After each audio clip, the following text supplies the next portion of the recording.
Welcome back to the Structurally Sound Podcast with Danny and David. First of all, we wanted to let you guys know that what we forgot last time was that clinker is what it's called when you heat limestone in a kiln and then you use clinker to make Portland cement. So just wanted to get that out of the way. Thanks for tuning in to the next episode. Today, David has brought some funky bridges for us to discuss. So take it away, David.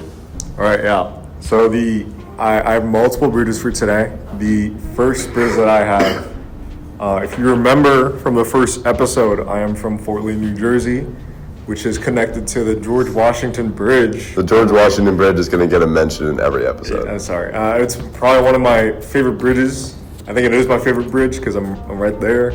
I'm just going to read off some facts.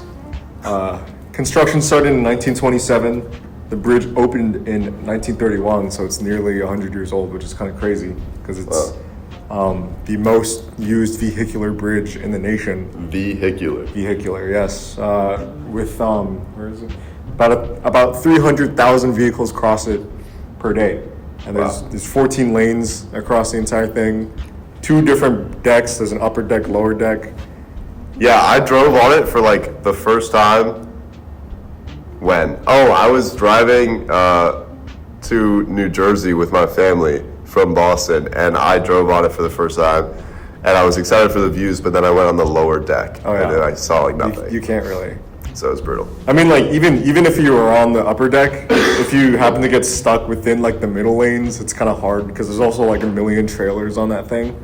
So yeah, it's brutal. And also, like, I don't know if you've noticed, but when you sit or when you're driving on the bridge, or if there's traffic and you're sitting, like there is a noticeable amount of like deformation going on. Like there is. Feel that deflection? Like the bridge is vibrating, and it's kind of crazy that it's been able to stand for. Speaking of vibrating, nearly 100 years. Okay. The Isaac Bridge, crazy vibrations and deflection. Okay, back to the George Washington Bridge. Wait, shout out NEMA, our TA and Geotech, for telling us that was built for too much strain. That's unacceptable. So Northeastern, fix it. Can you just define strain for our audience? There's a little tangent, but strain by definition is like the change in length over the initial length. So it's basically like a measure of deformation. It's like how much it stretches. Yeah, how much it stresses. Or like stretches. Compresses. Yeah. Either way. Okay. But yeah. Let's see. The George Washington Bridge is a great example. Can you stop tossing that around? And the George Washington Bridge is a great example of a suspension bridge. Yo, can we ban this kid from the podcast? It holds up 2 vertical. You're making too much sound. It holds up 2 vertical bridge decks. It's 4,760 feet long, almost a mile. Kind of crazy. That is crazy. So there are 4 main cables that hold up the entire thing. It keeps the deck suspended, 2 on each side. Within one cable, there are 61 strands, and within one strand, there are 434 wires, meaning that in each cable, there are 4 of them, each cable has 26,474 wires, which is kind of crazy. And they wind it up and they orientate it in a way so that there's like so much friction that it can't really slip. There are 2 main suspension towers. They're both offshore. Both are 604 feet tall, and they both weigh about 37 to 40 tons, which, when you look at it, for some reason I was expecting more. Yeah, honestly, I would too. It's all just pure steel, but also it's it's not a solid thing. It's almost like a trestle bridge where it's made up of different members and. Wait, but the towers weigh that much, right? Yeah, the towers. Oh, okay. The bridge itself, it's probably way more. I think, if I remember correctly, it said the bridge deck was over 1,000 pounds per square foot. Yeah, a kip being 1,000 feet. Yep. Yeah. Fun fact. The bridge, it's kind of bad. The bridge is classified as a fracture critical bridge, meaning that if there's failure in any one of the suspension towers, the whole thing will collapse because it's a suspension bridge. Oh. But it's pretty unlikely because both towers are offshore, so it's you're not going to see a car or a truck ram into a boat. Baltimore. That is Rest in peace. But okay. Yeah, but like it's in the Hudson River. I don't think, and not a lot of boats are going through the Hudson River either because it's like not the widest thing. Yeah. I just see a lot of jet skiers when I'm home. But that river is kind of gross. I know. It is pretty gross. But let's see. The George Washington Bridge was designed by Chief Civil Engineer Othmar Amon, Design Engineer Alston, Dana, and Assistant Chief Engineer Edward W. Stearns, with Cass Gilbert as consulting architect. So Amon was a Swiss-American civil engineer who helped build the Verrazano-Narrows Bridge, the Bayonne Bridge, and the Lincoln Tunnel. So he was a really big He likes connecting New York and New Jersey. New York and New Jersey with the Bayonne Bridge and the Lincoln Tunnel. And the Verrazano-Narrows Bridge connects Staten Island to Brooklyn. And Cass Gilbert, the consulting architect, was a proponent of skyscrapers, because when you think about it, this was back in like the 1920s when they actually started designing it. And he really liked skyscrapers, and he also helped design the U.S. Supreme Court building. So that's pretty cool. Another thing, the actual bridge, like the actual idea of like a bridge spanning the Hudson River between New Jersey and New York became like an actual thing in 1906, but it took like a while for the two states to actually agree that there should be a bridge in construction. So I think, it was 1925 when New Jersey and New York agreed that there should be a bridge. So was that the first bridge connecting the two? I mean, like, I think so, yeah. Yeah. It is pretty old. There have been multiple times where it's had to close and stuff. Yeah. But it's still standing, and they continue to do maintenance on the bridge. Skanska, the company I'm co-oping at later this year, is doing some maintenance on that.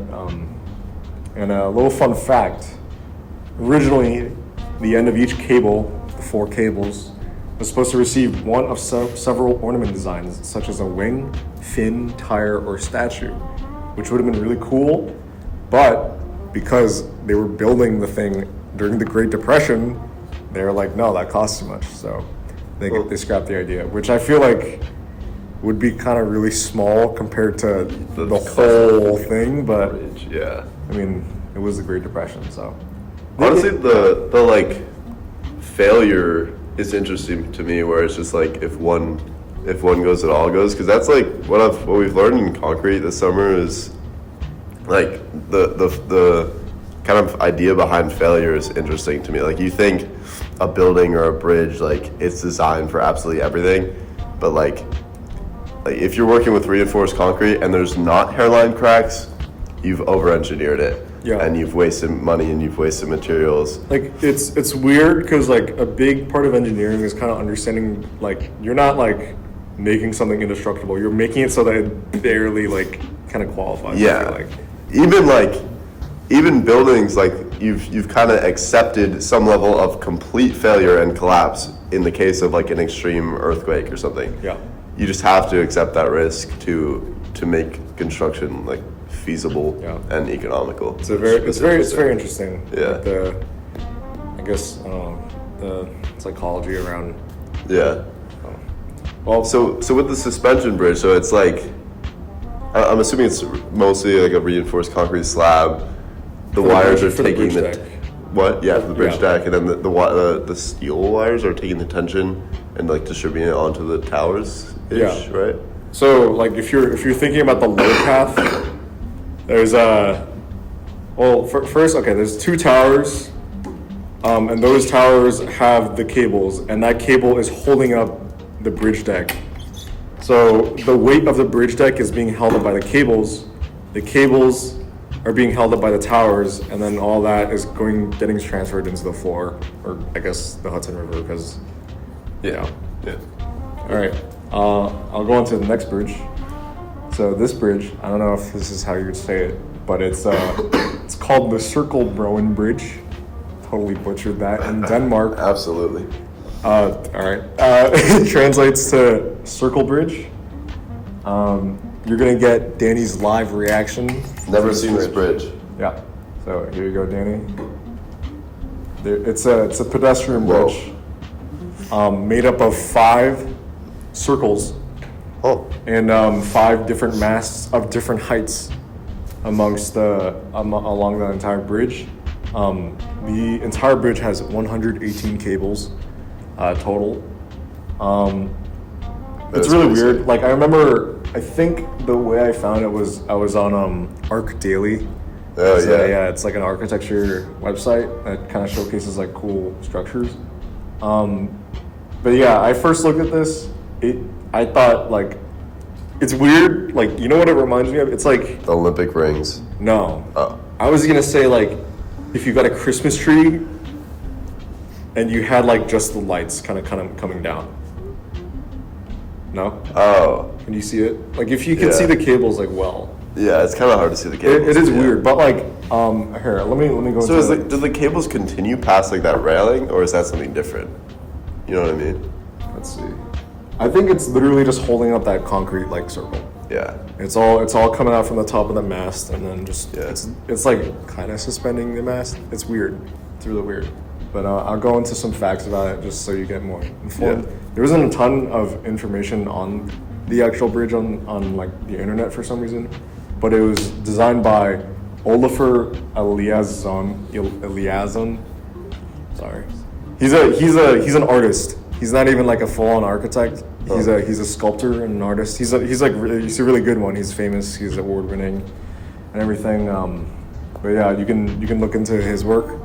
But it's interesting, like when it comes to like these more like creative pieces that are also like practical because it's a footbridge. Like I guess you really don't have to be just an architect or like you don't have to be fully qualified. Yeah. It's pretty interesting. But yeah, once again, the bridge consists of 5 round decks with masts of different heights. Masts are held by 118 metal cables. I think I got that right. And it's said to resemble like the different decks and masts are supposed to resemble yachts. That honestly made sense to me. If you're like looking at it in elevation view, just straight on from the side, like that. Yeah, like that. Like it's like a little sail. The one to the left of where your mouse is. No, left. Well, then the viewers don't know which. That one. Okay, that doesn't. All right, yep. Put this one up. Okay, there you go. Yeah, we'll pull that image up. All right, we pulled the image up. So, like, the masts themselves, I mean, that honestly already reminded me of, like, ships. And you can see how each of the concrete platforms kind of, like, tapers off into the pier, which is also probably for some structural support, but it kind of gives off the resemblance of, like, the bottom of a boat, and then, like, the railings are kind of like a view deck. I can see that. Yacht. It still looks like a naked Christmas tree to me. Like, but I'll take it. And like, the whole idea is like, there's yachts. The bridge looks like it's yachts, and it's in a little canal. So like, it's also a swing bridge. Huh. So one of these round decks, I'm assuming the middle one, can open up to allow for bigger boats to pass by. Yeah, I was gonna say it's a super low Yeah. clearance, but that's cool. So I thought that this quote from Arc Daily kind of really helps encapsulate like the function of this bridge, because even though like I'm sure a lot of people or a lot more like kind of utilitarian minded people would be like, why does this bridge like look like this? It's so stupid. Yeah. This quote says, as many as 5,000 people will cross the bridge each day. I hope that these people will use Cirkelbroen as a meeting place, and that the zigzag design of the bridge will make them reduce their speed and take a break. To hesitate on our way is to engage in bodily thought. I see such introspection as an essential part of a vibrant city. So I thought that was pretty cool. Like this bridge being in Copenhagen, I don't know if I mentioned that, but it's a great city, and like Yeah, a lot of biking. The bridge is designed so that you don't take a linear path throughout like to your destination. No, I like that. It forces you to like appreciate. Yeah, in architecture, I know we were like making like what do you call it, like circulation plans and paths. Yeah. And you do want to interrupt the person to, you know, kind of on like a deeper note. Like Yeah, I mean like it's everything's so fast paced nowadays, and like I think the role of an architect is to and an engineer in part is to like make you stop and think for a second and just like look and appreciate your surroundings. Like I'm sure if you've like walked into like a building or you found yourself in like a pavilion or something, it like sometimes you'll notice that like the architect intentionally made it's not just a straight line, and I think a lot of people should appreciate that more. It's especially from the point of view of an engineer, like things are sometimes like too functional now. Like everything's just for the function rather than, you know, just appreciating like the design and something that has like the use is not of whatever the function it is, more than like just the use of being interesting looking. Yeah, I mean, like you'll see, like I see a lot of people like saying they kind of miss like classical buildings with all like the embellishments and like designs and stuff. Yeah. But they also like people nowadays, like I feel like prioritize like convenience a lot more. No, I know. It's easier to like say than feel, but also in like design, like minimalism has become so extreme that I don't know, everything's like just too corporate. Yeah, I know like even people that know very little about architecture hate brutalism, like that whole branch. I won't lie, it's probably not the most pleasant to look at, but that's the point. Yeah. That's why it was developed. It's like, it's supposed to be rebellious, it's supposed to not look good. It's supposed to be like a huge obelisk of concrete. Yeah. That makes you like, what the hell is that? But it's like even if you don't like it, it's like, it makes you think, and it's pretty interesting. Mm-hmm. Sorry for that tangent. Time for my third and last bridge, called the Puente de la Mujer, which is a footbridge in Buenos Aires, Argentina. Just double checking the name of the bridge translates to Woman's Bridge. It's pretty interesting. Shout out. You might think, why is it called Woman's Bridge? That is because the place where it's located, or the district, the Puerto Madero district, has a lot of streets named after women. So I think the architect or the designer thought it was fitting to name it Woman's Bridge, but it's pretty clever. Did you know Mujer was woman? I did. I did too. I did. I didn't know that Puente was bridge though. Yeah, me neither. So so it's a footbridge. It's classified as a cantilever spar cabled stayed bridge type, but it's also a swing bridge like the last bridge, where it can the section can kind of swing out. You're gonna get You're gonna get Danny's live reaction. Live reaction. Live reaction. Here it is. It is a funky looking bridge. Pointy. You know, it's very pointy. Looks like there's just one needle. It almost looks like a harp if you kind of just set it on its side. But yeah, here's I'm also gonna in the podcast I'm gonna show the function of the swing bridge. I was not expecting it to look like that when it swung open, but the whole middle section can swing out 90 degrees to allow for bigger boats to come through. It's pretty crazy. There's you can see that like there's a pylon just sitting in the middle of the canal just so that the bridge can rest on that. Because when you look at it, you can see it literally deforming. Like it's kind of bending. Yeah, it's almost like below the pylon. It. That's actually crazy. It is pretty crazy. And you don't expect when like something's like moving or swinging out that like the main structural support, which is that little, I don't even know what to call it. It's like people call it needle or like that little needle that's like the main, tensile support for the bridge is the part that's moving. That's interesting. So it is like the thing it's classified as cantilever spar cabled stayed bridge. To break that down, the mast, I guess it is classified as a cantilever. It is 34 meters tall, and it is at a 39-degree angle, and it's holding up the deck below it with cables, so that's what makes it the cable-stayed bridge. Let's see, what else? The entire bridge is 170 meters long. It's for pedestrians only. It weighs 800 tons. It is 6.2 meters wide and is divided into two fixed portions, 25 meters and 32.5 meters long, respectively, and a middle section of 102.5, which is a point. That's the section that swings out. Yeah. It's kind of wild. It's 100 meters, over 100 meters long. It was designed by Swiss-Spanish structural engineer and architect. It's both a structural engineer and an architect. His name is Santiago Calatrava. He's also Swiss, like the structural engineer for the George Washington Bridge. I thought that was kind of interesting. But let's see what else. He was he describes the design of the actual building or the bridge as an image of a couple dancing the tango. I struggle to see that, but I appreciate the thought. Yeah. So yeah, it's a really interesting bridge. I feel like if you look at it in real life, I would kind of really question it, like how it even like works.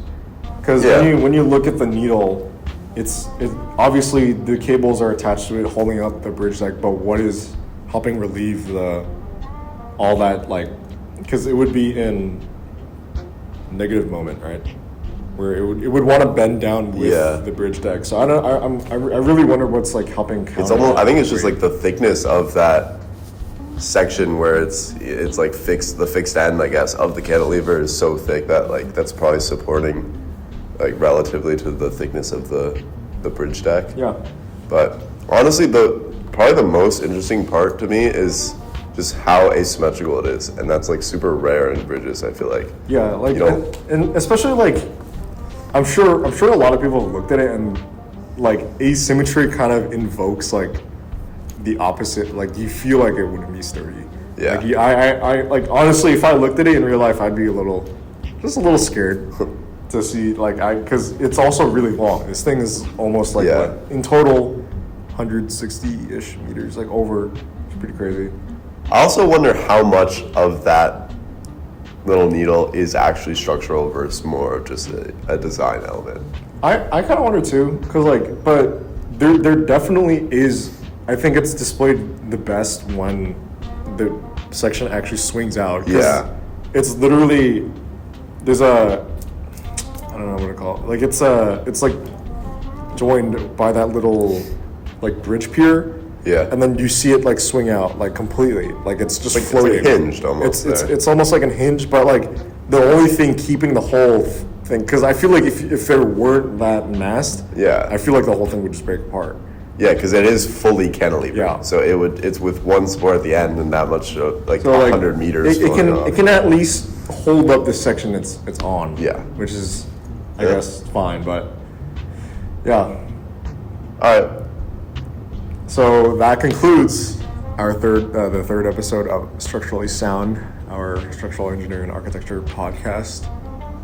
Tune into next episode where Danny and I are choosing a building to speak about, and that'll also be our last episode, so you don't want to miss that. Be sure to tune in.